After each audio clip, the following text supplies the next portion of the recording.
বিষ্ণু ঈসা ইসলাম সুনানে আবু দাউদ এবং তিরমিজির হাদিসে বলেন, ইফতারাকাতিল ইয়াহুদু আলা 71 ফিরকা। ইহুদিরা 71 দল হয়েছে। ইখতিলাফ করতে করতে কয় দল? সবাই বলে নাই কয় দল? ওয়াফতারাকাতিন নাসারা আলা 72 ফিরকা। আর নাসারারা হইছে 72 দল। আওয়াজ করে বলুন তো কয় দল?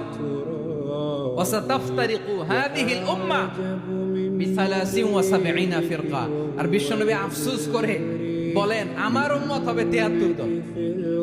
ইহুদি 71 দল, নাসারা 72 দল, আর আমার উম্মত।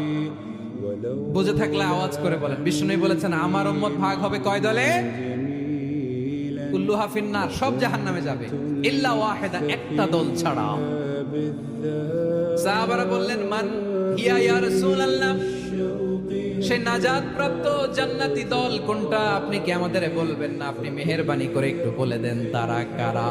বিশ্বনবী বললেন, মা আনা আলাইহি ওয়া আসহাবি, আমি এবং আমার সাহাবারা যেই এর উপর আছে, এই মত এবং পথের উপর যারা থাকবে তারাই জান্নাতের দল হয়ে যাবে।